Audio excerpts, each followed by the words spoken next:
Minister Jega commends Zulum over ranches for herders. Carter sought my release from Abacha's detention, attributed to Obasanjo. Moving on to Nigerian Tribune. FG probes rise in religious tension in Southwest. Operatives question Sharia proponents in Oyo. Arrest traditional worshipper for desecrating Quran. Fashion-led OPC wants Southwest governors to declare state of emergency on security. Home builders grown under challenge of inadequate artisans craftsmen. 5 years after Nigerian vehicle financing scheme may commence this month, newly adopted national automotive policy enters second year. CBN woes diaspora investment with launch of 2 new products. NLC seeks dialogue on tax reform bills. Confusion, lamentation, trail Lagos ban on single-use plastics. NDLEA seizes 6 vehicles, 40-feet trailer loads skunk in Abuja midnight. Suspects may face fresh 18-court charge. Soldiers kill over 25 terrorists, destroy Toji's camp in Zamfara. After 2019, Supreme Court verdict Erua to begin selection process of new Oba. PDP, anxiety as 2 national secretaries resume today. Opposition supporters spoil for war. Moving on to The Nation. Federal government ministerial plan to enforce council autonomy. AGF to begin direct disbursements. Committee begins 2-day meeting. Edun to brief president. We don't owe First Bank $225 million, says General Hydrocarbons. INEC plans diaspora inmates voting. 2023 polls reviewed. NDLEA intercepts Australia-bound drug dealer. 1.1 billion naira codeine seized in Rivers. Nigeria partners Ethiopia's first securities exchange, Stampede. Oyo slams 18-court charge on Naomi orders. ISWAP, no cause for alarm, says Southwest states. Governments strengthen grassroots intelligence, reinvigorates Amotokun. Lastly, lawmakers seek special status for Lagos. Troops kill 25 terrorists in Zamfara. Moving on to the last one right here. Blueprint. Air. Ground assault devastates Doji's stronghold, kills scores. Camps dismantled in Zamfara. Lawal, APC loud troops commiserate with civilian casualties. KB immigration border facilities attacked. Free contractors, 1 other killed. Jigawa sanctions free Sharia court judges, sacks free judicial officers. Kano emirship tussle. Bayero rejects verdict, heads to Supreme Court. Jimmy Carter saved me from Abacha's gulag. Attributed to Obasanjo, says he was one of my foreign friends who stood by me. Tax reform bills, there is need for FG labor dialogue. Attributed to NLC. FBN holds shares rise by 7.86%. FG 21 states eye 2.5 trillion naira VAT revenue in 2025. And lastly, Ikwere's son Azota Mbata's emergency as Ohaneze president will ensure Igbo unity. Yes, and apparently we're going to have that conversation again. I'll start from there, right? All right, yes, definitely we have to start from there, but let's take the lead from you, Audrey. Go ahead. Okay, Dr. Fineface, are you there? Yes, I'm here. So let's continue with the conversation. And Blueprint here says Ikwere's son Azota Mbata's emergence as Ohaneze president will ensure Igbo unity. Well, I think that should be the point of our conversation, the unity of the Igbo nation, right?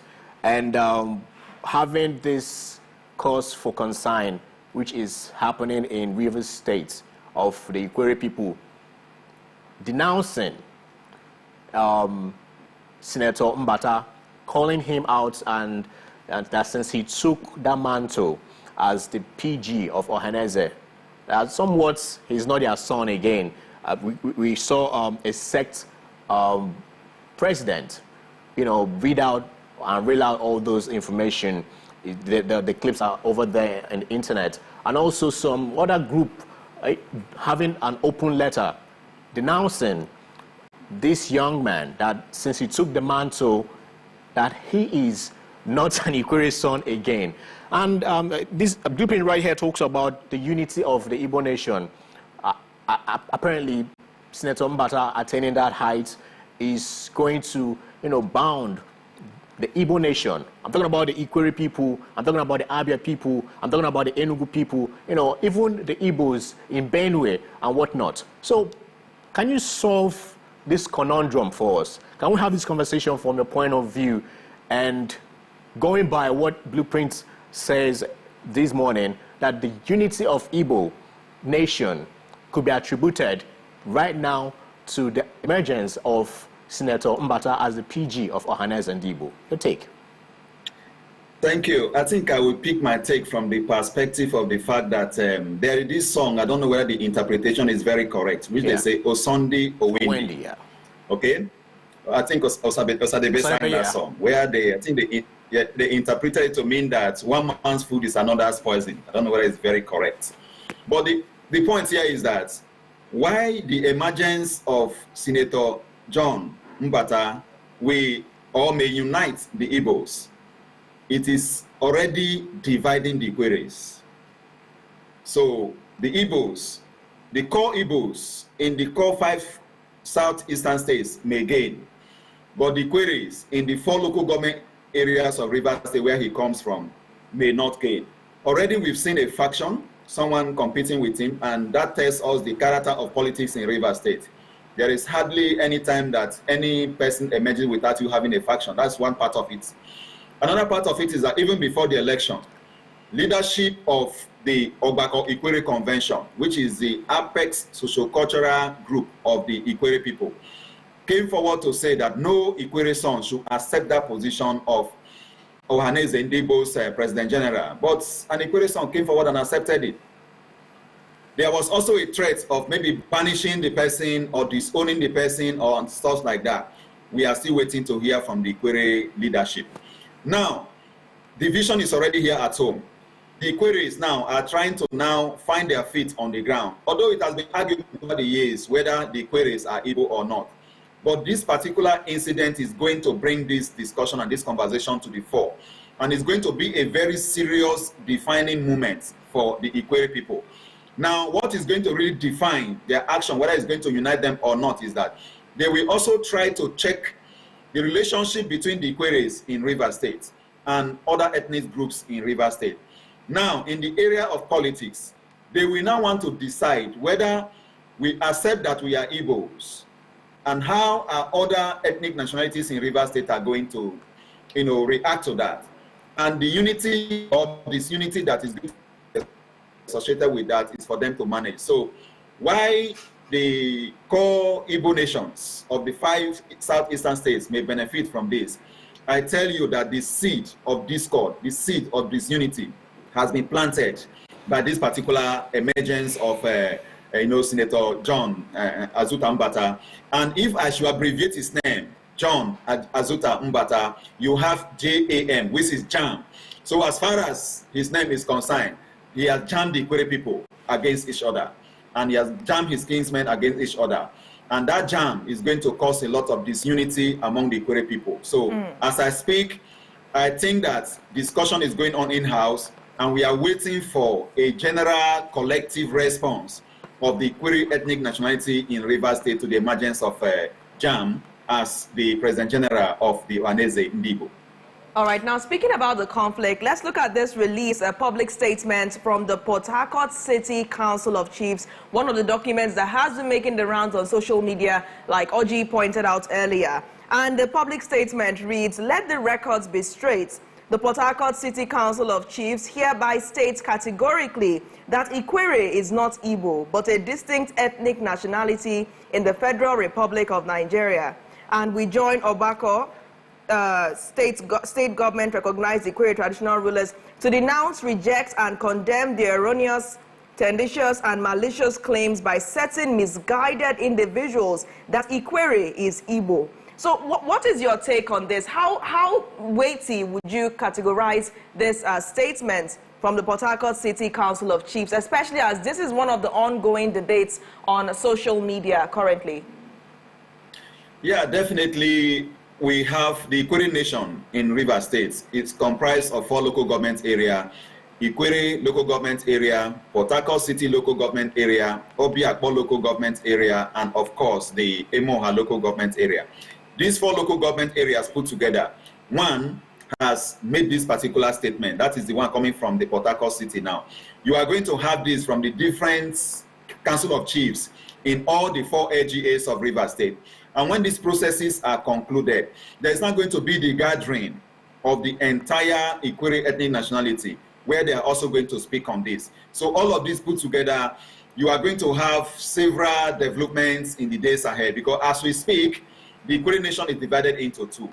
Some are in support of the emergence of an Ikwere man as the President General of the Ohaneze Igboke, Apex Sociocultural Group, while others are against it. So the division is in there. So discussion, conversation is ongoing to see how they can harmonize. But I can predict for you to say that even while they allow Senator John Azuka Mbata, who has his rights to pitch his tent wherever he wants to go to be, that the Ikwere people will continue to assert the fact that they will say they are not Igbos, and they will continue to assert themselves in that direction.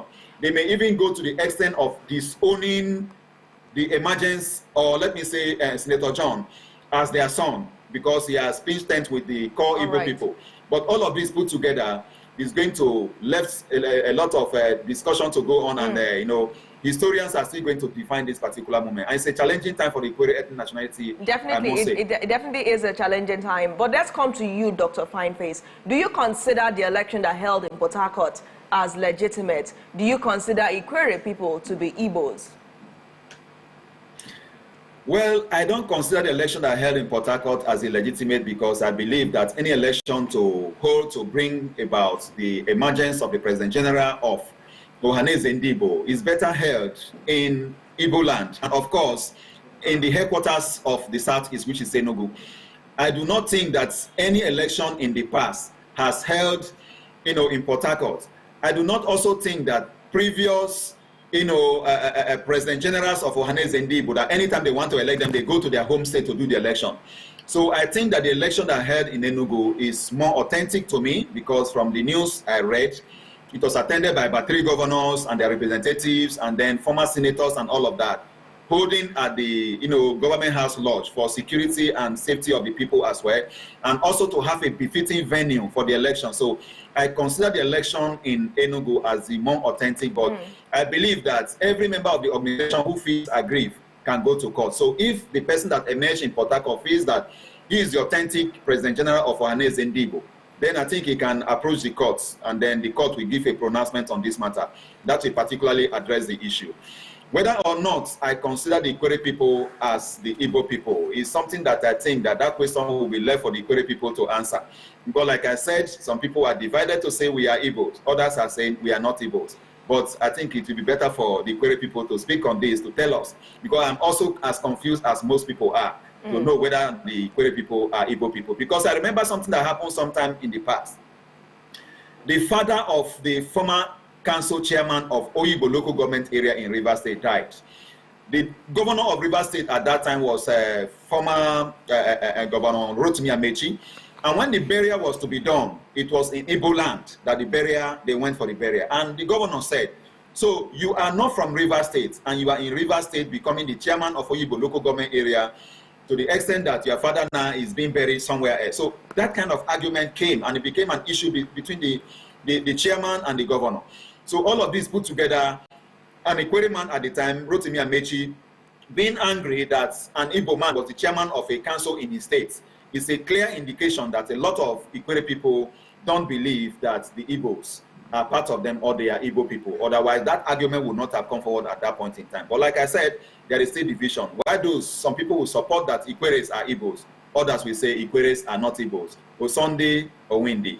The food of one person is the poison of the other. So that is where we are. Okay, Dr. Fineface, let's still analyze this, right? And from studies, gists, you live in Rivers State, right? I want to ask this question. If Ikweres are not Igbo, who are the Ikwere people?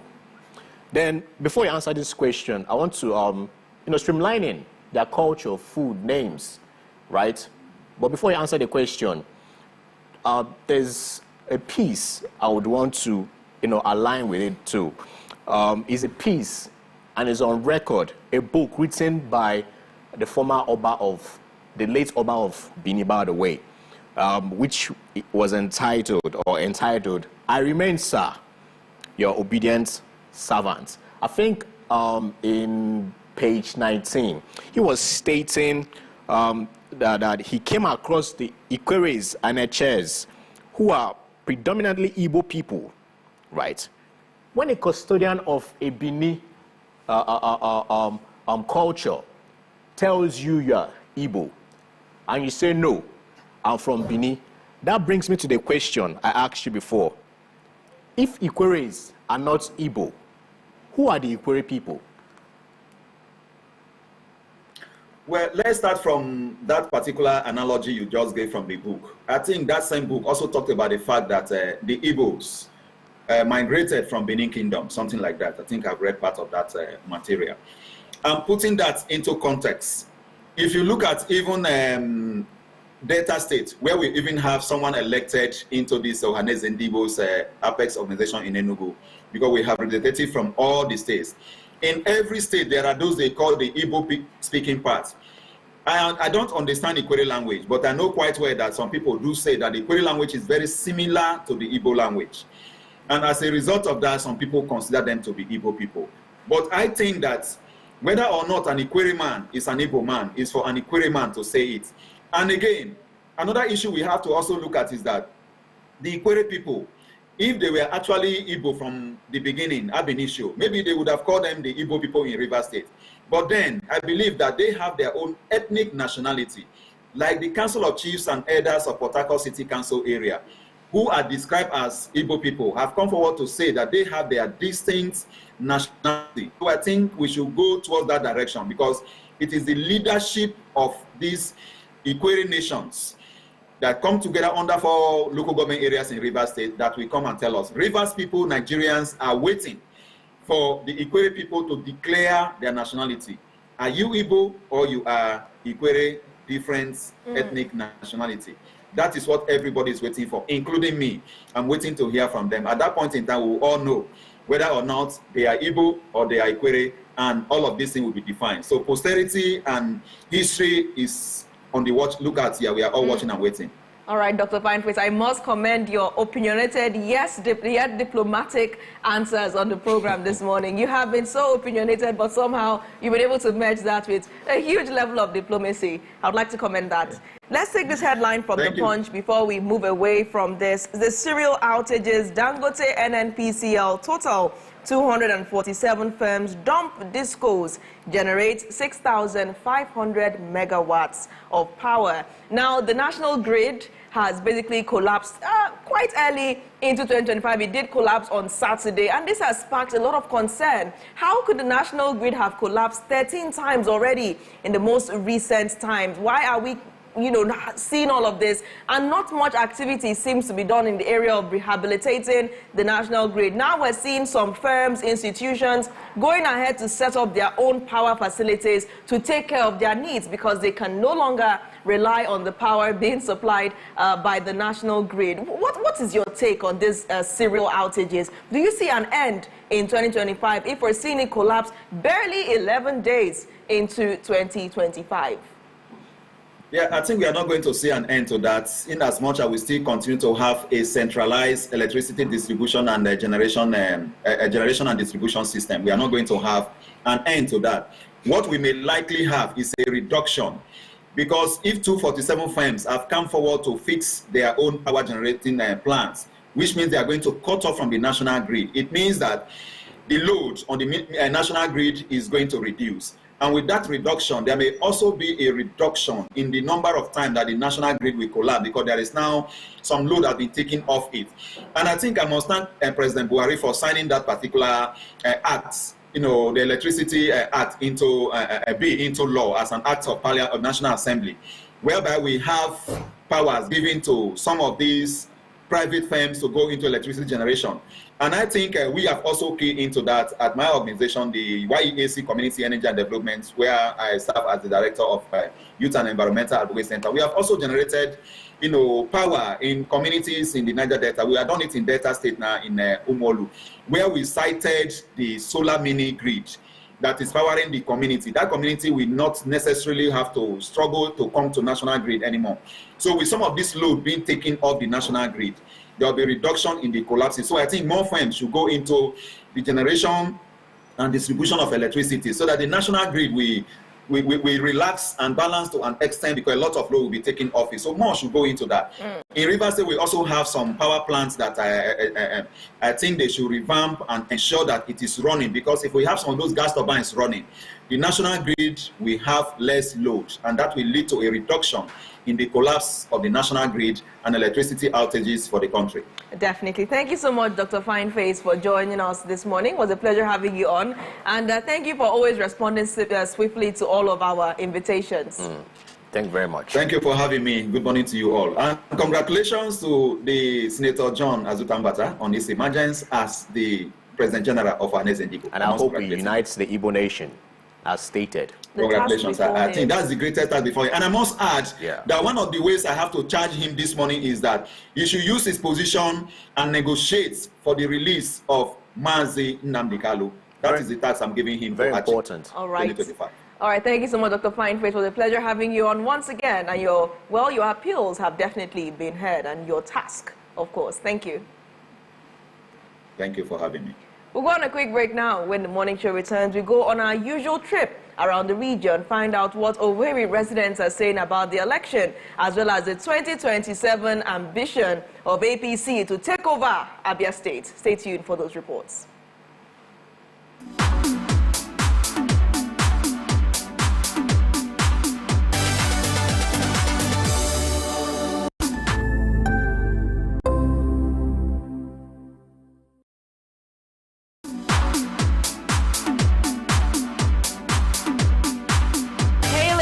Join us on Gyno Plus every Wednesday at 6 p.m. right here on Afia TV, DSTV channel 254 and GoTV channel 17, where we will delve into health issues affecting girls and women in society. Breastfeeding doesn't even cause breastfeeding. The frequency of breastfeeding means the approach you take to make sure that your well-being is maintained.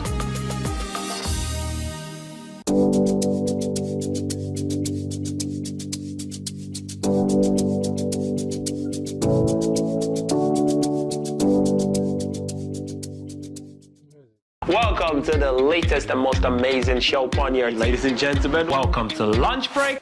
You don't sing along. I did single. For real. You're not a backup singer. That's what they do.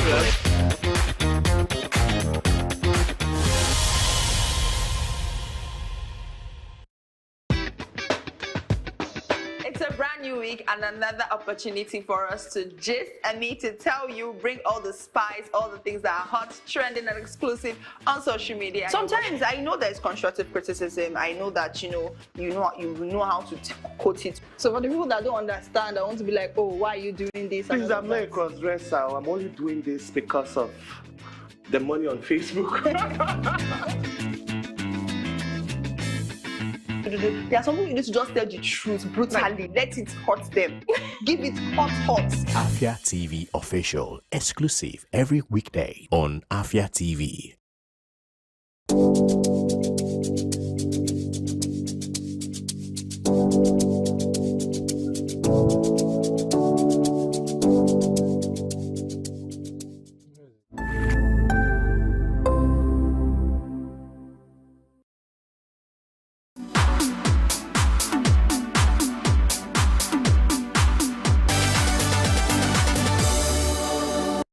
The Afia Morning Show. The recent election of Senator John Azutambata of Rivers State as President General of Ohaneze Ndigbo, the apex sociocultural group of the Igbo people, has sparked widespread debate and mixed reactions across Imo State. The election has caused heated discussions about the legitimacy of the process and raised questions of representation and identity. John Kennedy Obona, Imo State's Bureau Chief, spoke with residents in Owerri and has filed this report. Take a look.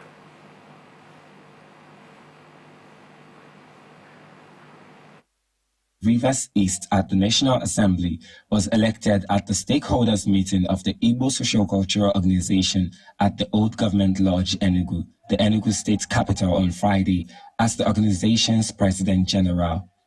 Some residents are skeptical about his victory because he hails from Ikwere in Rivers State, a community whose members have repeatedly rebuffed claims of having Igbo ancestry. I don't really know the moral justification of Ohaneze zoning it or telling Rivers to produce, where the likes of Yesowike and so many other people are making them, and some other prominent Ikwere people have come out and said they are not Igbos. They are not hiding it. So they have talked this time without number that they are not Igbos. So these people that have been claiming or have been saying they are not Igbos, why giving them the leadership of the apex organization of Igbos? It is high time we call a spade a spade. If they are Igbos, let them be. If they are not, let them be. You cannot force somebody to be your brother. You may have a biological brother that will say he is no longer your brother. You allow that person to go, even though it's your biological brother. Are you getting it? You allow the person to go. So if they should ascertain and define it, Ikwere people and so many other Igbo-speaking communities in Rivers, let them come. Are you people Igbos?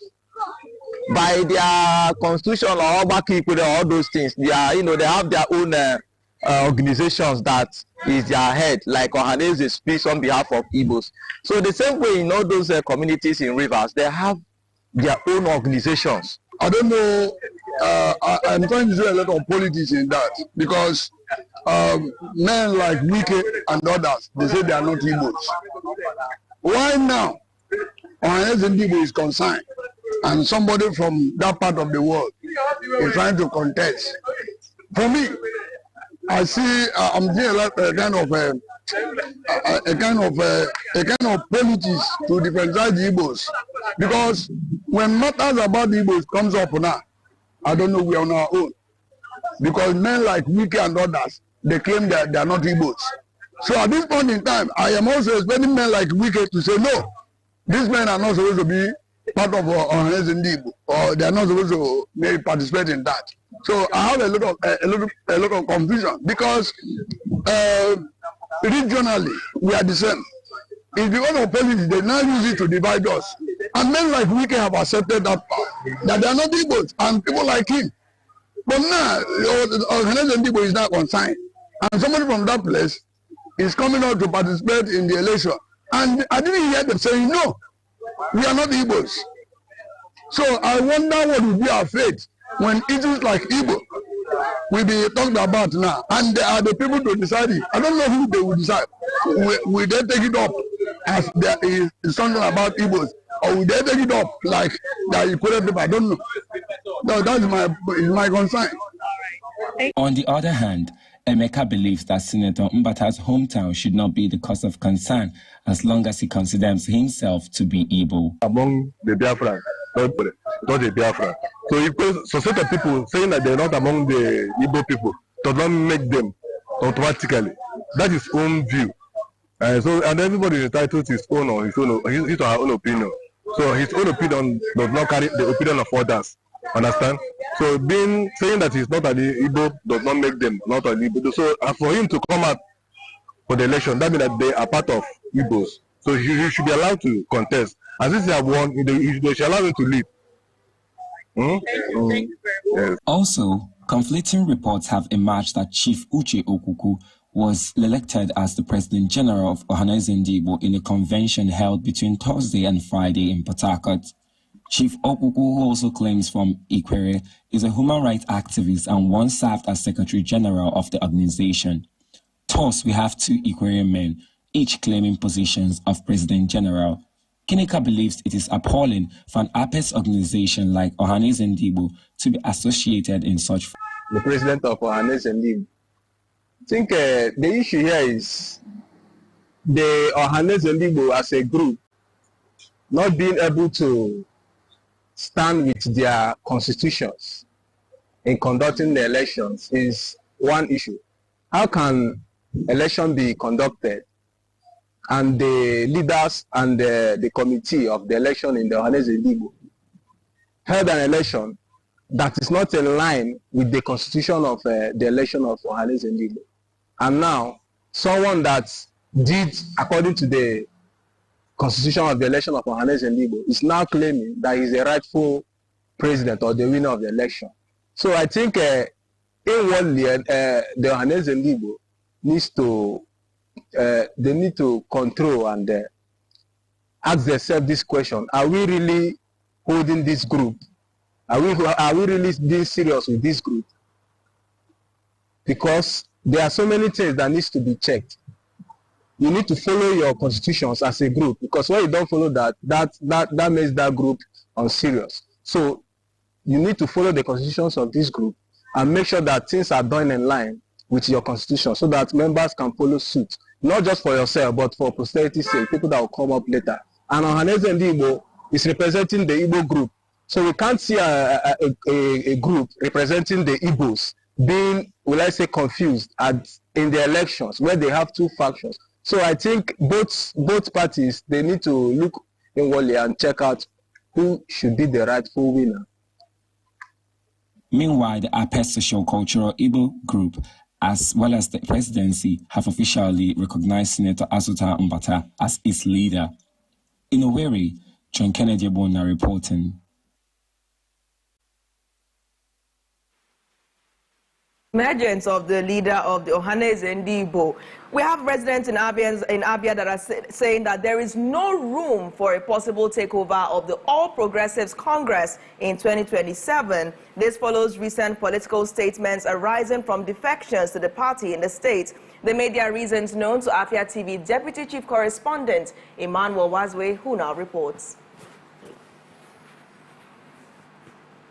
Kingsley Onodobu, the state chairman of the APC, about the party's plans to take over the affairs of the state in 2027 is another pointer to how seriously they desire the political soul of Abia State. Recall that last year, the Deputy Speaker of the House of Representatives, Right Honorable Benjamin Kalu of the same APC, had posted that Governor Alex Otti would be the last to govern Abia State under the Labour Party banner. What do Abians think of these declarations? Do they believe the APC can wrest control of the state in 2027? Looking at the performance of Labour Party, no, we don't want anything like APC here. If you look at Nigeria as a whole, if you can use it to compare to Abia State, look at how things are going in the country. No. Talking about APC in Abia State, maybe they should go to Imo State. Yeah, they should go there. To me, it can never happen.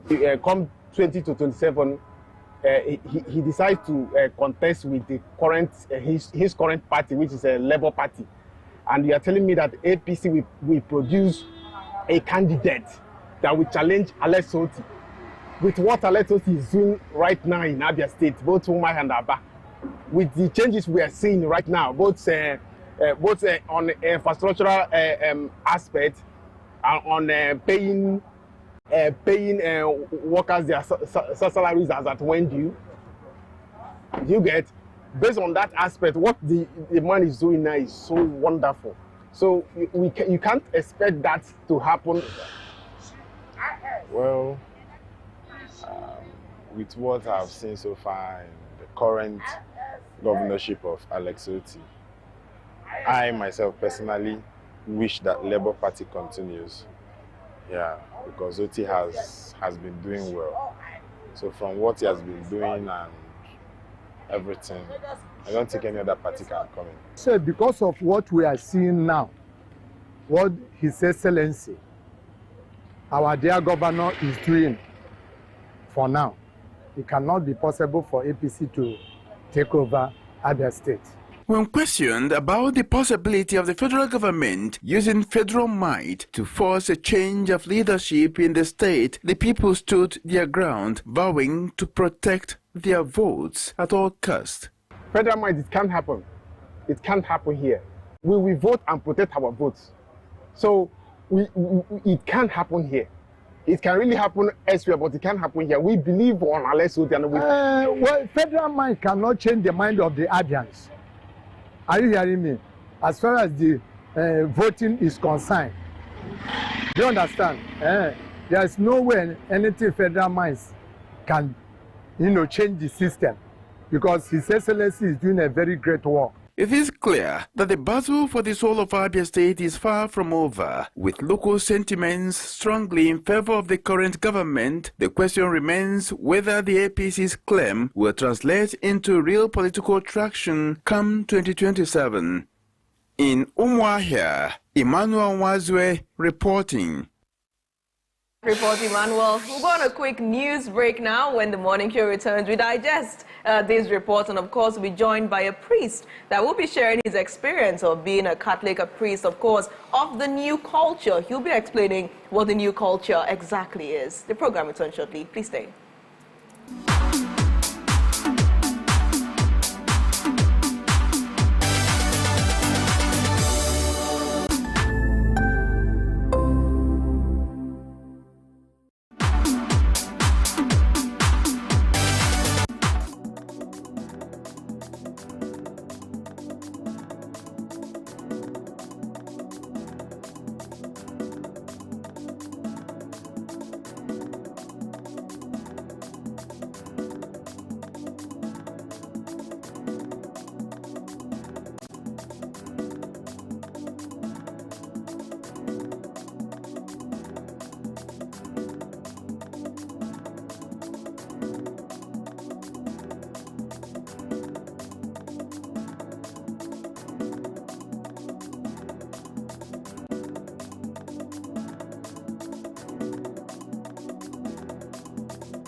Time check, it's 2 p.m. and it's time for us to vibe, chill, and relax. Ladies and gentlemen, welcome to Lunch Break on Afia TV. So Lunch Break is all about the music, it's all about fun, it's all about entertainment, it's all about entertaining gossip and stories from social, it's all about the latest trends, it's about what's lit, it's all about the games with our guests, and yes, in general, I like to say it's all about the vibes and vibes only.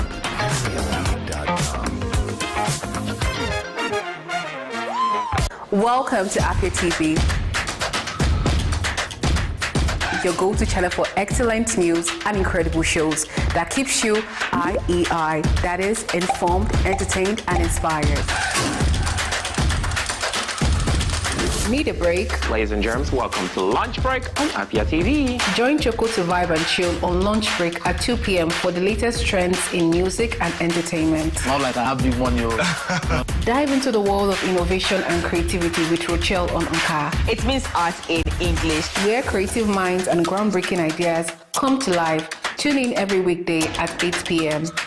Do not miss Afia TV Official, your perfect dose of laughter, where they discuss what is currently trending on social media every day at 5:30 p.m. on Afia TV. But in this economy, the savings will save you, man. And that's not all. Stay tuned for more exciting shows on Afia TV. Catch us on DSTV channel 254 and GoTV channel 17.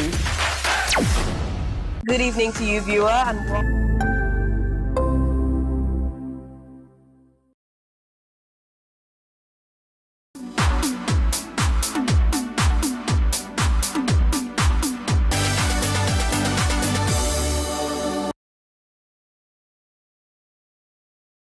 show on Afia TV. And my name is Nathalie Uku, once again, as I always remind you. And of course, Oji Wachuku is here, fresh out of Abuja. Please. It's fine. Well, before we go forward, I need to react to, the news around the region, right? And one, talking about Ohaneze and people talking about Ikwere not being Igbo and whatnot, I think this is a time to awaken a debate for posterity's sake, right? I think somehow this came to light to solve a problem, which is self-denial and awareness of who you truly are, right? So I think it's time for them to define literally who they are. So, and going away from that, I'm coming to Abia State and APC always having this conversation on, my problem is that I don't get the reason why they always make this strong statement of I will take over this state. Is unruly. Why? Because it's a democratic government you're practicing here. People give you the mandate. So I don't get the reason why. Maybe you believe in what you always believe in, what happened in those states and a couple of other states, right? You come and, take the people's mandates and run with it, by the way. It's not like APC can produce a credible candidate in Nigeria, right? The problem now is the entity, the umbrella, the APC as a party. They have a lot to prove to the people of Nigeria before they start trusting them.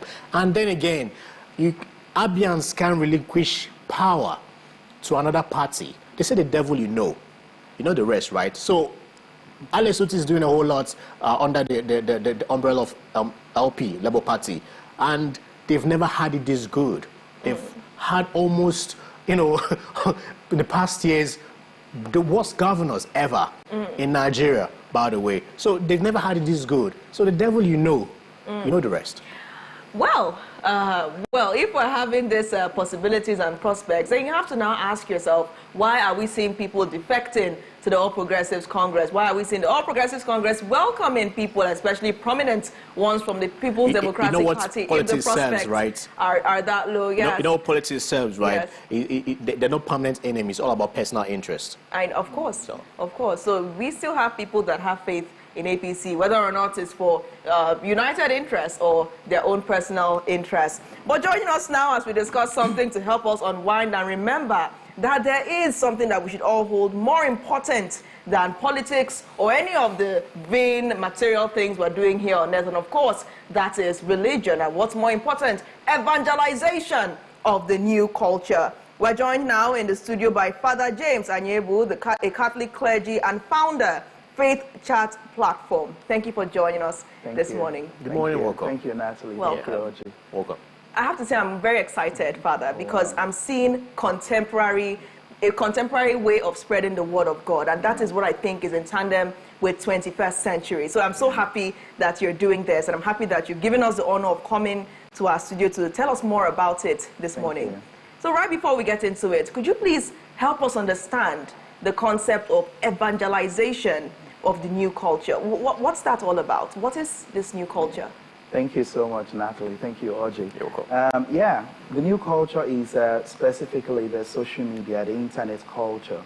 I remember in Athens, when St. Paul visited Athens, he visited this place called the Areopagus. And then when he entered, the Areopagus is a platform where every idea is shared, every concept is placed on the table, and then people make the great choices of whatever they want to choose. And then there are religion, intellectual, and the rest of them. And then, according to the scriptures, it says that when he went there, he saw a particular shrine dedicated to an unknown God. And then he says, that's the Jesus I'm talking to you about. That's the God you need to follow. Because you do not know this one, and because our God is that invisible and at the same time invincible one, and that's the difficulty. So the internet and the social media today has become the new culture. And if you look at what's going on, more than 60% of the world's population is on social media.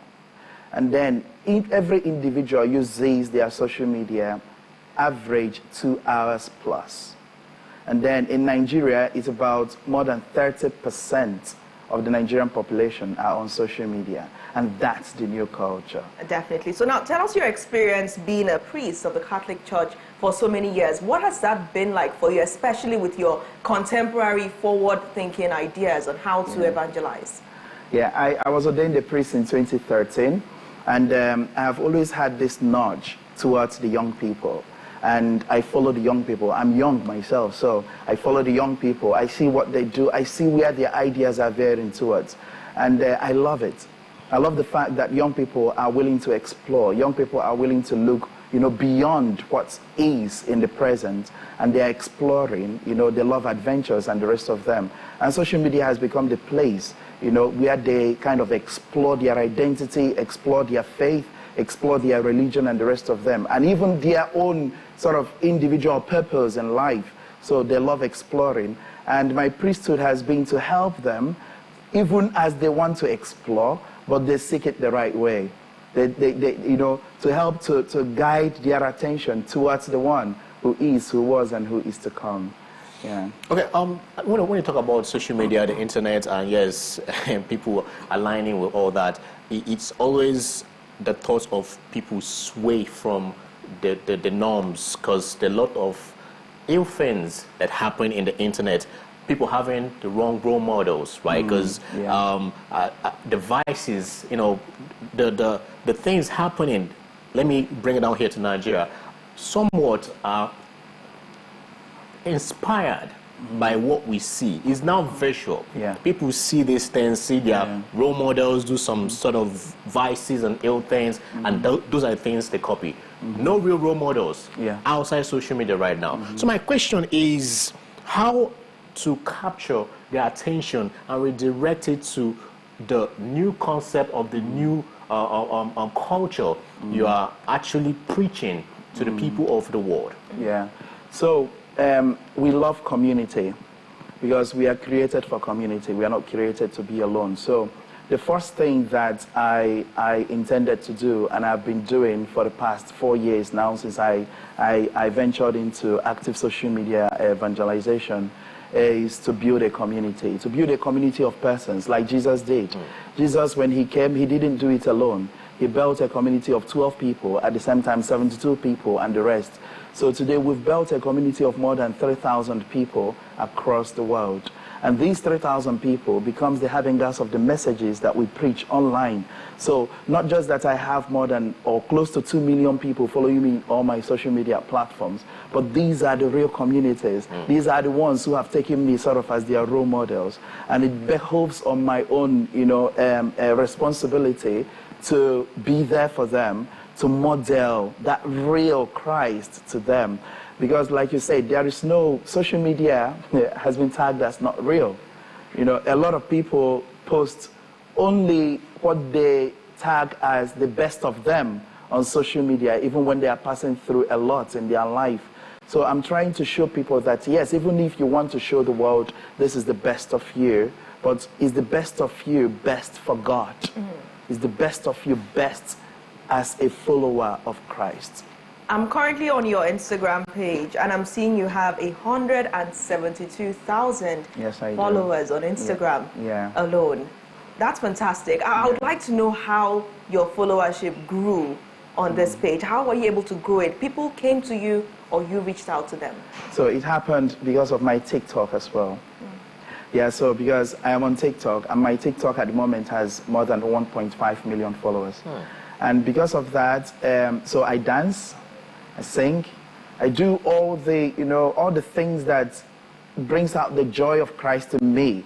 And I must say that it's my passion. It's something that flows naturally from me. So because of that, people get connected to it. And the messages that I preach also with my TikTok, people get connected to it. People get attracted to that. And they want now to know this person. And to know this person, I direct them also to Instagram, where I do my live streaming every morning. Like this morning, I had my morning prayer at 7 a.m. every day. So where I pray every day. And then I still post some of my TikTok messages on my Instagram. So with this, people get attracted. And when they come, they join the prayer. When they join the prayer, they become part of the community. And when they become part of the community, they help not just in spreading the word, but also in doing lots of charities that we are doing right now. So how do you reconcile this social media evangelism and the Catholic culture, which we all know is a little more conservative? I'm Catholic, so I know that it's rather conservative, and they have their way of doing things, a disciplined, straightforward way of doing things, a straight line for them. How do you reconcile the dancing, the singing on TikTok with this Catholic culture? Dance is also Catholic.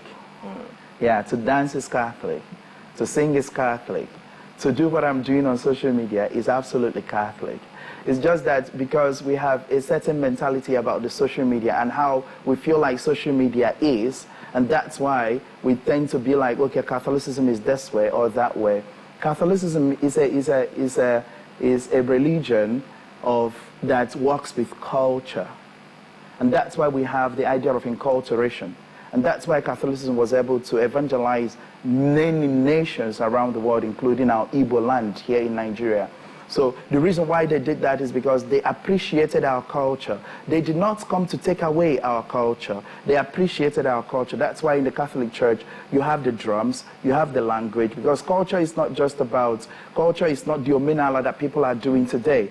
Culture has to do with the language, our music, our food, and the rest of them. And Catholicism recognizes our way of dressing, our language, our music, our dance. So all these things are recognized by Catholicism. And that's the way they drew people into the church. That's why it's called enculturation. If you were to describe the Catholic culture, how would you describe it? What would be your adjective for the Catholic culture, especially when we look at it in view of the Anglican and Pentecostal? Yeah, I would say pontifical. Yeah, it is pontifical in the sense that it's a bridge. So pontifical is, the pontiff is a French, it's a root, the root word comes from French, and it means a bridge. It's a bridge that connects the old, the new, the old people, the new, the young people. It's a bridge that connects the world to the church. It's a bridge that connects people. So it is open, it is universal, it is open to evangelization, to the culture, to different cultures. So I would say pontifical. Okay, let me still bring to the new culture to you and how, as I was stating before, how visual the internet is at this point in time, right? So aligning people, yes, in the morning, NSPD, all the prayers and all that, people are lying. Yeah. I'm talking about this generation, by the way. They are lying, they pray. But after that, you see them indulging in other certain type of, vices and whatnot, right? Doesn't this hinder their spirituality somewhat? And how do you, get these young people to stay put in the righteous or rightful way and not go sway at the very end? Yeah. Thank you so much for that question, Audrey. See, my and Catholic evangelization is not the miracle evangelization. It is not, we are not preaching a God that is only known for his miracles. We are not preaching a God that, is like an ATM machine. If you plug in your ATM card, you punch in some codes and then you get what you want. We are not preaching push, what people know today as pray until something happens. Recently, I created the word PUE, pray until eternity. And it is that idea of, because the saints themselves pray, the saints who are in heaven pray. All of us ought to pray. Prayer is not to pray and something changes immediately. Prayer is a communication with God. And when we understand what prayer means as communication with God, and not all the razzmatazz and abracadabra that goes on, as if we are commanding God, then we are able to appreciate not just our relationship with God, but also our relationship with the world and the people. So when you know God, you know yourself, you can relate with the people. The difference between my evangelization on social media is that I preach, we are the trophy of God's grace. We are because God is. Pray until eternity. I am made by love, in love, and for love. So we don't just preach, we also work. For instance, I've been in the UK for the past 10 years. And then I have also not been in Nigeria for the past 5 years. And since I founded Faith Chat platform, we've been able to take care of more than 45,000 people across the world, especially in Africa, here in Nigeria, in Kenya, in Ghana, in Cameroon, in Mozambique, in Tanzania, in Uganda. We are exploiting those areas at the moment. And also in United Kingdom, in America, in Germany, in Canada. We've been able to touch lives across these areas. And it's not me going there. These are the people. My people are the ones doing it. You won't see me on social media except when I traveled to Kenya and Mozambique last year, January. And then that I'm going to Ghana again this year to do a charity work. But you wouldn't have seen me doing some of these things. The people who I preach to organize themselves in these places to do the charity work. And that means they are listening. They are, they are connecting to the idea of you pray, you work, you help, and that recognition of who they truly are in Christ. I wanted to ask you a question about your description of new minds, but I think you've already answered my question by what you said. Pray until something happens is not what you stand for. No. What you stand for is pray until eternity. It really makes me understand how the new mind should be thinking. Don't just pray, and when the thing you're asking for comes, you step aside. Exactly. Or if it doesn't come, you start jittering, you start accusing God. And that's why there is so much movement right now of young people to traditional religion. You will notice that our young people these days, because of also the social media, and that's why we need to be there. We need to be correcting certain anomalies. We need to be speaking to the young minds today to remind them that this is no longer the way. We ought not to go back to what we have left behind. We need to keep moving forward and not going back. To go back is to go back to the origin of our being, and that is to God. And if we get to God, we move forward. So that mind is to pray until something happens. Someone prays. Like this year, we are in the 13th day of the month. People are fasting. People are doing all sorts. What if after they are fasting, I received messages? Okay, yesterday, let me tell you. I received a message from someone that says, Father, I got rejected in my application this year. After this person has been fasting and praying, what would be my response? That God did not hear your prayers? That you have sinned? That you have done something wrong? No. My response would be, continue to pray. Continue to live the life. Continue to push forward. It will happen when it will happen. All right, you said something that got my attention, and that is about people who seem to have returned to ATR, the African traditional religion, that we, basically, in what you've said, what I've inferred from it is that we should have left that behind already. But people have freedom of religion, isn't it? They can choose whichever faith they want to indulge in. So would you blame them if they decide that they want to be traditionalists and they do not want to be in Christianity, so to speak? Would you clarify on what you mean by leaving behind? Yeah, thank you so much, because our traditional religion is a beautiful one, and Catholicism also reflects our traditional religion. In fact, training to be a Catholic, you would at some point learn about the African traditional religion, and you begin to appreciate it. So we love it, and we can connect it to the God of Jesus Christ. Okay. However, people moving back to that, they are not moving back as if they are moving back to God. They are going for money. They are going for maybe protection, which doesn't work. They are going to serve mermaids and the rest of them. You see them throwing money in the water, it doesn't work. You see them breaking eggs here and there, it doesn't work. What works is righteousness. What works is faith and good works. What works is the identification, or rather the connection to Jesus and the life of Christ. What's the message of Christ? If we understand the message of Christ, then this wouldn't be a problem. We shouldn't be going there. The message of Christ is the message of love. It is the message of righteousness. It is the message of togetherness, building communities. But you see, and then we are worshiping one God. But here, you see them worshiping many gods, competing between themselves. And that's the problem. All right. Now, speaking about your charity works across Africa, because you're speaking about what works for people, would you mind telling us about some of your work across this continent? Thank you. So, recently, last year, January, I was in Mozambique. By this time, I was in Mozambique already, and then after Mozambique, I went to Kenya.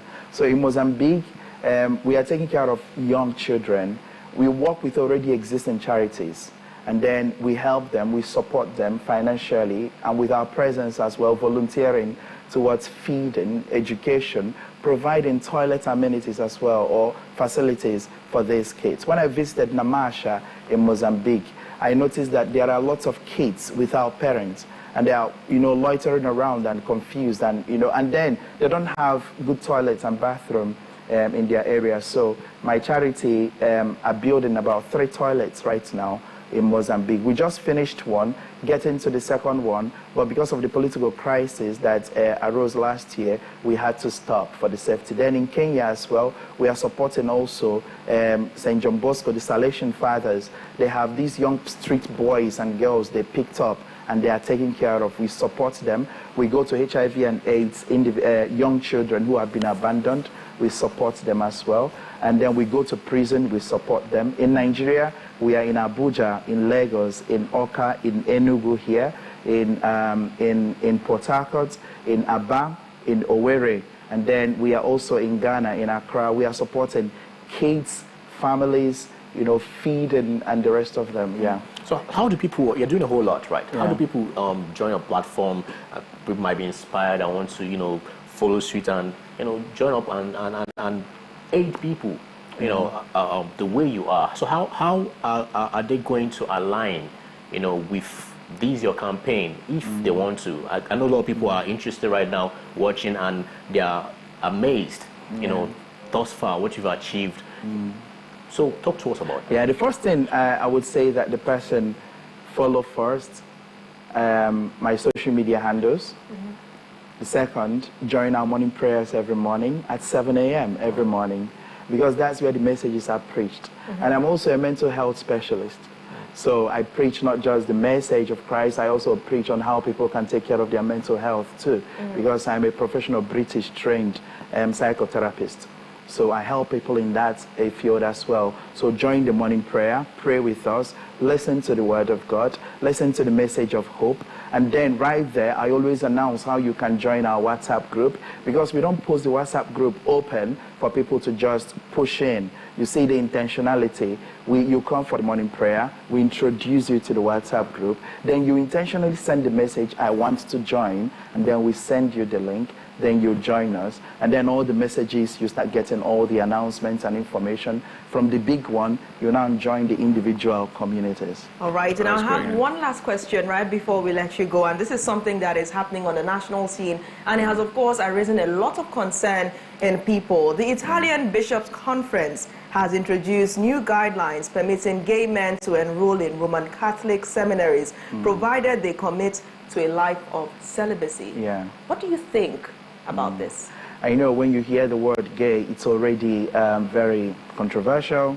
It becomes even the more very, it sounds like a scandal, right? But before you even become a Catholic priest, I must say this, you have to, in fact, no important man becomes a Catholic priest. You understand? So you must be your full man to be a Catholic priest. So we all have concupiscences. We all have this, nudge towards the other. But of course, gayism is an abnormal, practice. But Catholicism, with that announcement, which I'm just hearing it for the first time actually, but I wouldn't see it as a wrong thing. I would see it as a way of bringing these people close to Jesus. And if they're able to come to Jesus, they can now reflect on their lives, repent, and then become more evangelizers. The problem is for them to push that agenda to the world, and that's where the problem is. But if you come to Jesus, you're coming for a change. You're coming to reconcile. You're coming to become a new person and not to be who you were before. Definitely, the extent of this guideline is yet to be ascertained, but we are not even sure if it's going to come here to Nigeria because we all have we have our own LGBTQ laws and all of that. But do you think it's something that the Catholic Church in Nigeria would actually accept, judging by the legal framework existing without? And the culture too. Yeah. The thing is, we are not defined by who we love. We are not defined by this homosexuality and lesbianism and the rest of them. We are because God is. We are created in the image and the likeness of God, and that is the primer. That is the first thing that has to be considered. So I don't look at an individual and decide, okay, you are this or you are that. Okay? So the Catholic Church shouldn't actually pay attention to things like that because it's a distraction. They will pay attention to the individual created in the image and the likeness of God.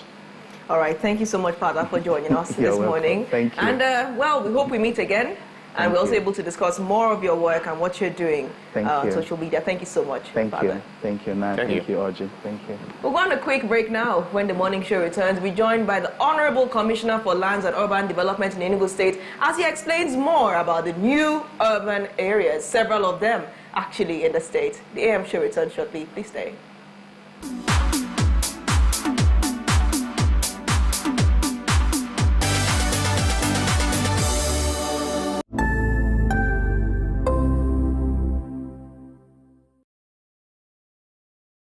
The energy is good. We can build a new friendship. Cheers to a fabulous year. I am sweet, but don't try me still. How can that not disgrace me? I am avoiding one person. She does owe me an apology. Have you ever Googled I didn't Google it. Like I said, girl, I read. You should read often.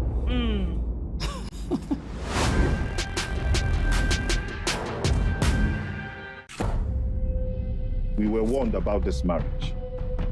Because we did not listen, the young maiden is dead. Nana, come here. Hi.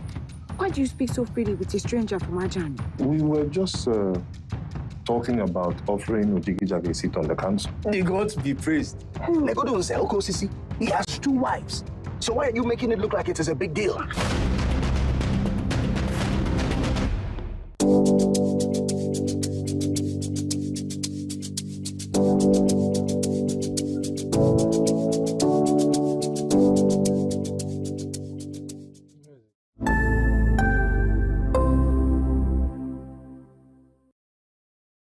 Good evening to you, viewer, and welcome to Women in Business, a show that profiles women, executives, and even the next door store owners, showcasing Igbo greatness to the world. I started always obsessed with books ever since I was a child. The stress of always converting naira to dollar and... An incompetent means an incompetent person.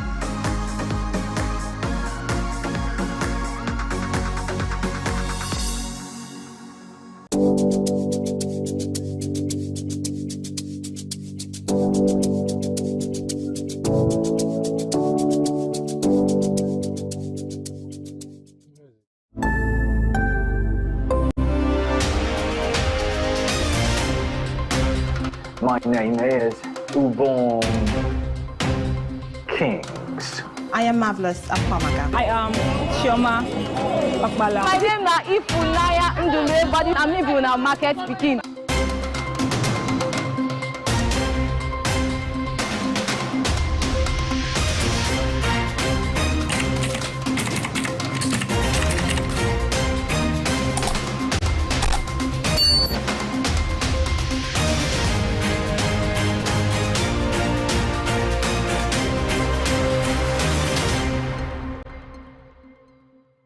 What are your thoughts on the spate of sex for grades in Nigerian universities?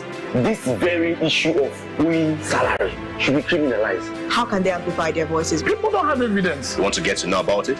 Have to stay tuned right here on Afia Morning Show to get the pulse and the feel of that.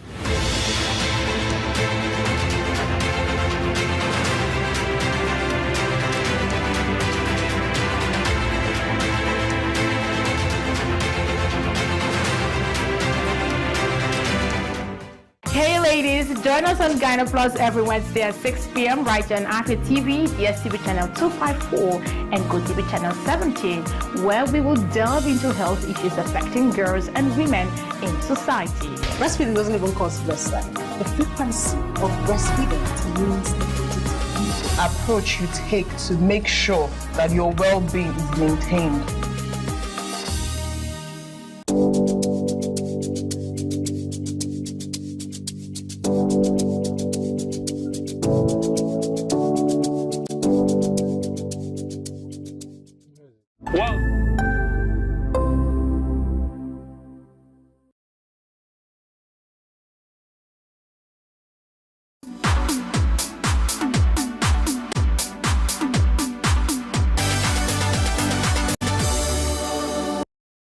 Welcome back to the Afia Morning Show, and thank you for staying with us. Now we move on straight to land matters in Enugu, where in a significant development, the governor of Enugu State, Dr. Peter Ndubisimba, recently signed the Land Use Regulation 2025 and Executive Order Number 1 of 2025 designating several areas in the state as urban areas. This is in a bid to bring transparency and clarity to land transactions in the state.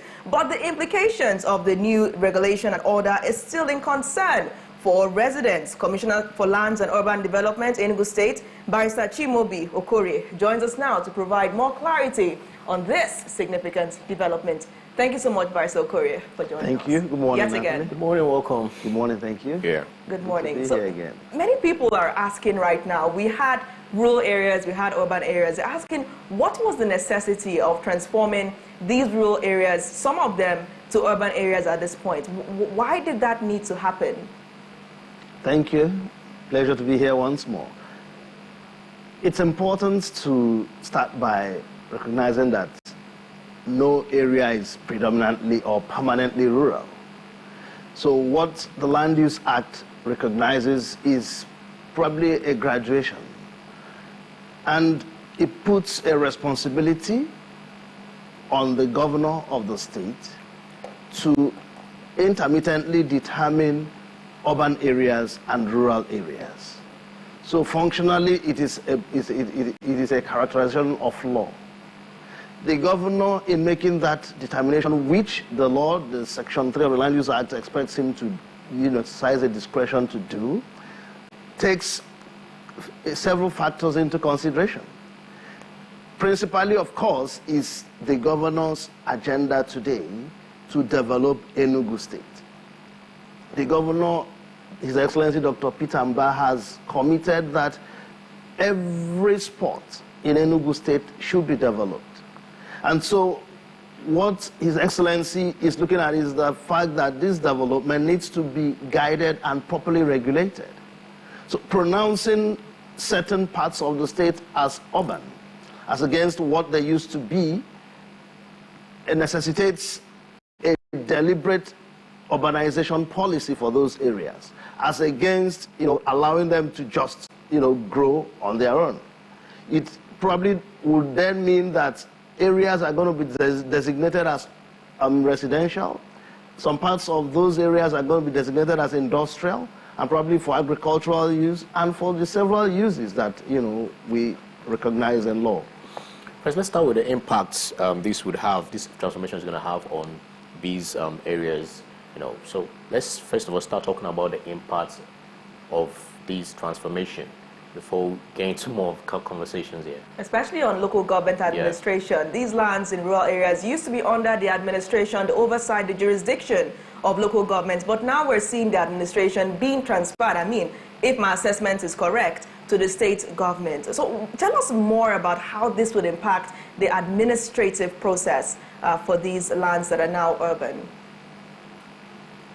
It's always been the position that all land in the state is held by the governor in trust for the people.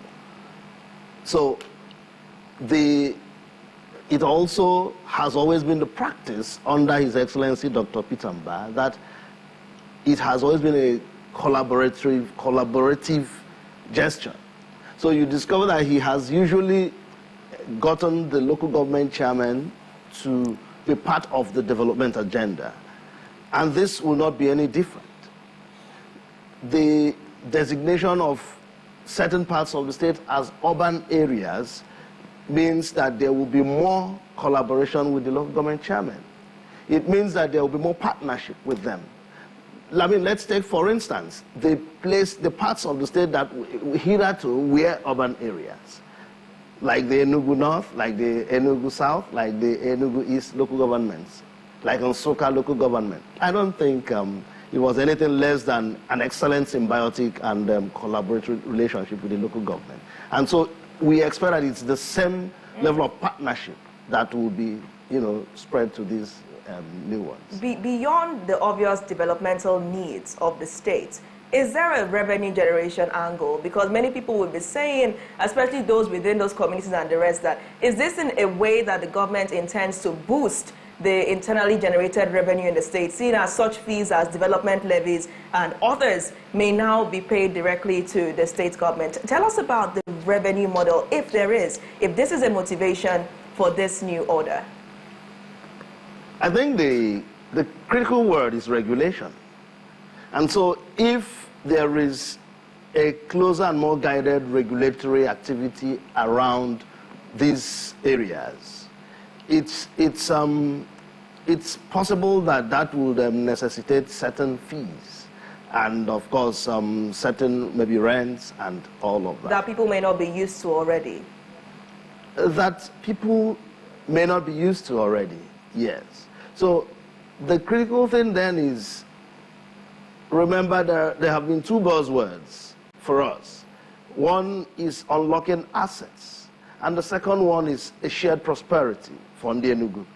So for us, it is that by the time people begin to, for instance, in these newly designated urban areas, by the time people begin to register their titles where they did not have any registered title before now, by the time they begin to have assets that have commercial value, it would then be, incidental to that there might be payments. That's it. So you find out that it's really a win-win for everybody. Because before now, those mansions in those areas, those lands in those areas, didn't even have any commercial value to the holder of the title at the time. So now it has. And so we believe that what we are going to create will be shared prosperity for everyone. Sometimes urbanization and expansions can sometimes misplace communities, right? So we can actually talk about the Ogui and then Kano, around here, and Nike, right? People actually go back to their village in an urban area. So how are we going to, also manage these in these areas already, signed off to be urban areas in Enugu State?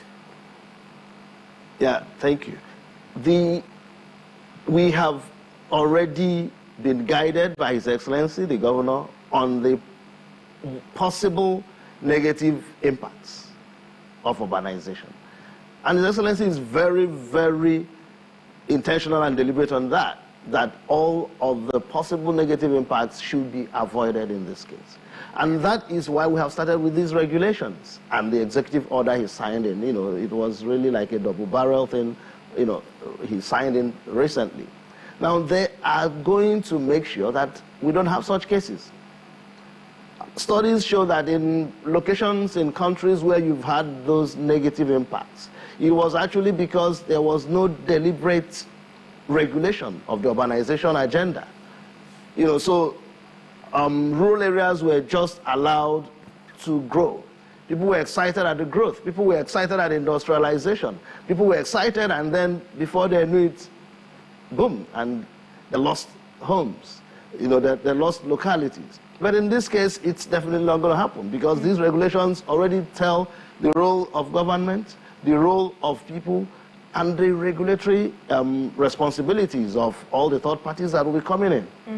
So just tapping from Oji's question now, communities, families, and others within these rural areas will be watching this, and they'll be so curious. They want to know how this urbanization drive is going to impact them. So could you just tell us how this new regulation is going to impact them? What are they going to have to pay? What are they going to experience with this new urbanization? Because we must establish that if these communities and families do not properly understand the making of urban areas out of the rural areas, they could feel that this is now some kind of battle of the land. They could feel like they have to battle for control of their land if they don't really understand it. So what kind of change should they begin to anticipate at this point?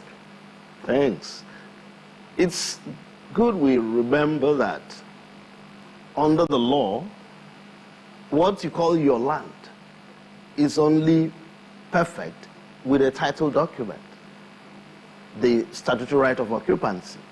That's what makes it your land.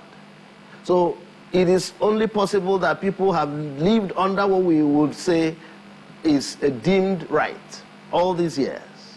And a deemed right is largely not perfect. So what is happening is that people's rights over their lands, over their houses, are being perfected by government.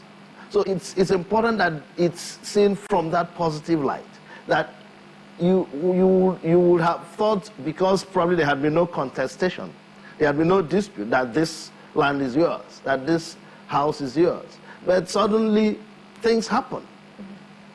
I give you, for an example, the good old challenge of girl-child inheritance of properties, you know, which used to pop up in some African societies. If I had a house, it was easier to you know, disenfranchise the girl child in those areas because of the lack of valid title. But if I have a title document, and if I deliberately say that if I die, this house should go to my daughter, it becomes impossible for anybody to stop that. So it's really a win-win for everybody. Mm-hmm. So where does NGIS come into all this? NGIS, the Geographic Information Systems, is like a one-stop shop for all of these transactions. And it's important to point out that that is irrespective of whether it is rural or urban. NGIS is a one-stop digital shop that is set up by government, which His Excellency Dr. Mba, you know, launched just towards the end of last year, to process all these land issues. Be it a search, be it a recertification, be it a fresh registration, be it a new application for land or a regularization of title, essentially. Was the urbanization important for the functionality of NGIS? Not really. Not really. NGIS simply manages the entire land resource of the state and manages every process.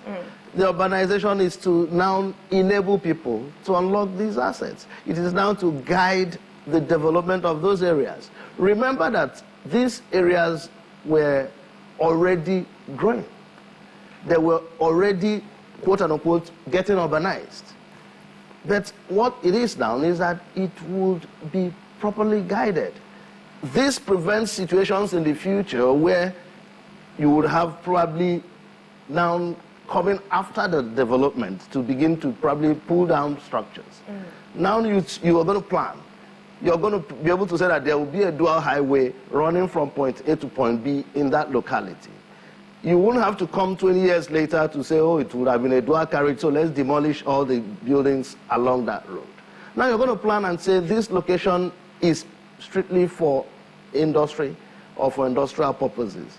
And then you put in the necessary infrastructure. You put in power, you know, you put in the kind of roads that can carry those kind of equipment and all of that.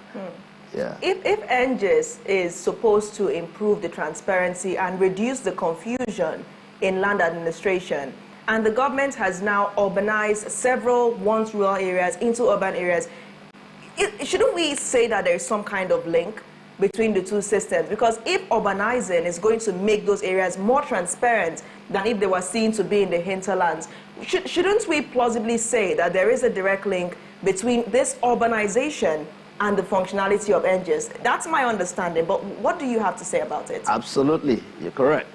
The NGIS provides the tool, essentially. NGIS provides the platform for urbanization, because that's where all these processes are going to happen. It's on that platform you're going to come and, of course, you know, undertake any of those processes. Yes. So then, bringing it back to rural areas, what were the challenges that the state government saw, the transparency challenges, the confusing challenges that the government saw that led to this drive? I know this is taking us back to our first question of motivations, but it's important to establish what exactly made rural land administration so opaque that the government had to urbanize some of them. If so. I want to start by probably placing two words: urbanization, development. In this context, I want to say that they mean about the same thing to the government of Dr. Peter Nduisimba. So when he says urbanization, he means deliberate development of those areas. It's now going to be easier, a lot easier, for those locations to have a guided development. Recall that it's about growing economies. His Excellency recognizes that even in those locations are economies that are probably slipping. There are potentials that are there. There are raw materials that are in those locations. You know, there are untapped resources, even human resources. recall that one of the typical reasons for, the rural-urban migration is the search for jobs, the search for a better life, the search for infrastructure. And so if you find those things within your own locality, then you don't need to push to, the previously recognized urban area. Okay, are we establishing that there were no challenges with transparency in the rural area management? Are we saying that the government has only done this because it wanted to urbanize, to develop these areas? Are we going to establish that there was no challenge with land in rural areas and their management? It's really like talking about the dark days. So the transparency context would come in because really there were even cases of ignorance. There were cases of misapplication of the law. In the rural areas? Absolutely. So there were situations that really we couldn't afford to continue. Because those are the things that probably kept people in poverty. People had assets that they didn't know the value of. People also were not able to even negotiate properly.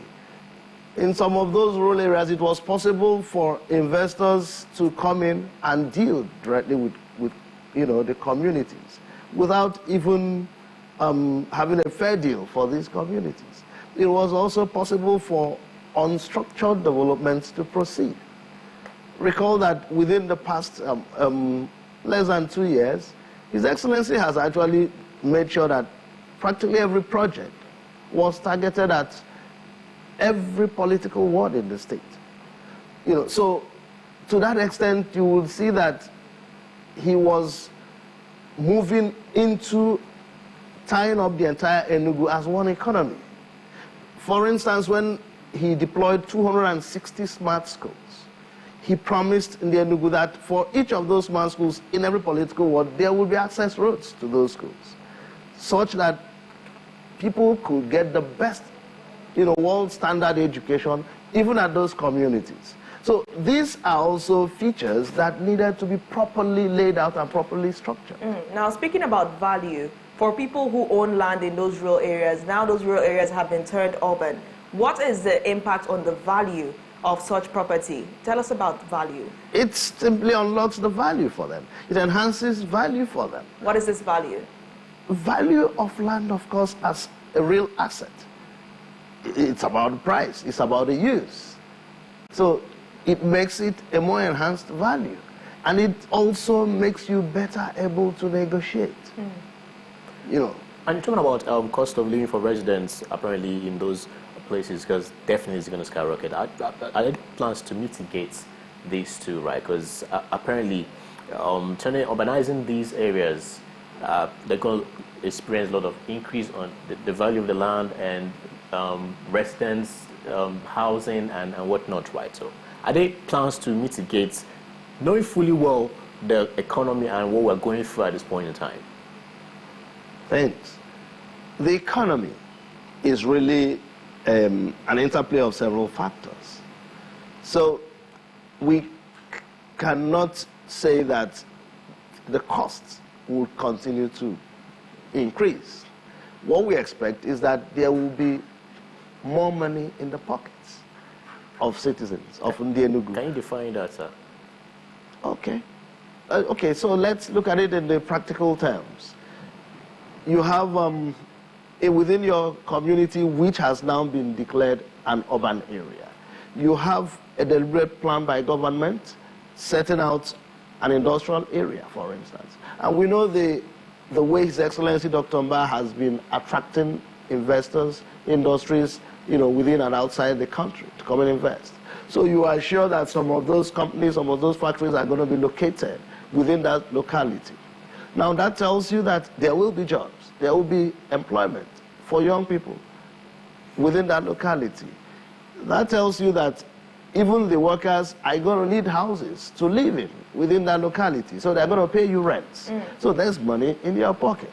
So we're also looking at all those parameters, and His Excellency is convinced that it's actually a step towards prosperity for Enugu. One of the major concerns in some specific rural areas has been the activities of ECTA, Enugu Capital Territory Development Authority, the level of activity and the extent of demolitions that have gone on. And these properties have been deemed illegal according to the authority. That concerns them a lot. Are we going to see more demolitions with this new executive order, this regulation?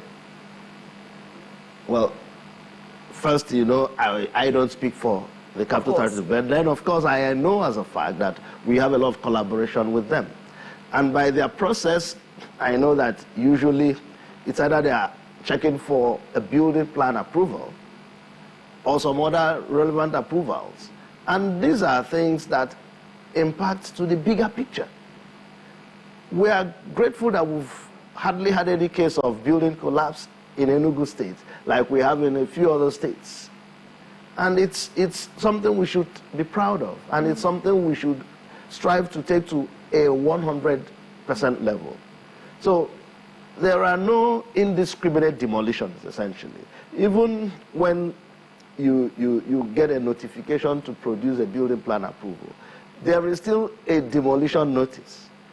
So there are steps to make sure that every other check has been put in place. Demolition is a cost, even to government. So it's not a first option. It's not even a second or a third option. Yeah, but then for safety and for standards, if it has to be, then it has to be.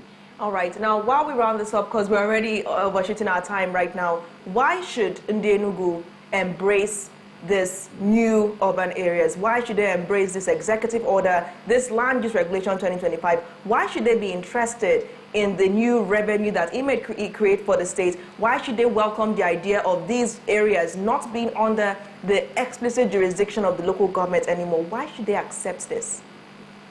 I think first is because Enugu recognized the fact that His Excellency the Governor, you know, means what he says and says what he means. So he has proven credibility to that extent that when he tells Enugu, I want to ensure shared prosperity for everyone, he goes ahead and it is seen. Secondly, it has also become obvious that His Excellency is working in very close collaboration with the local government chairman.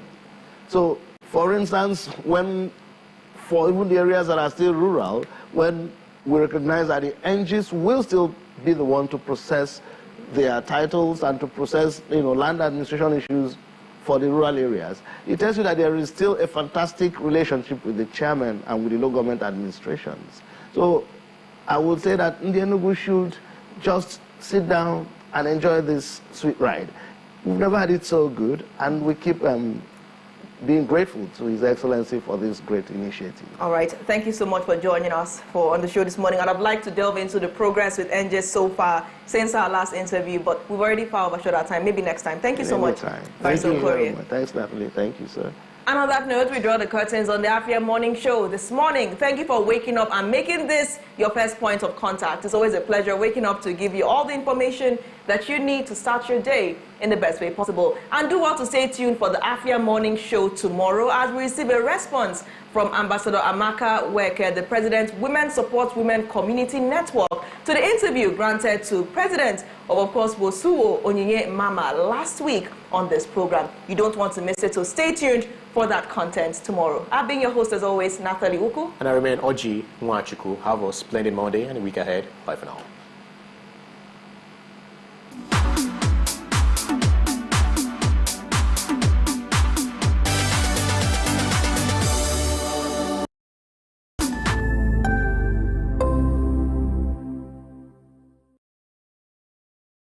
Welcome to the latest and most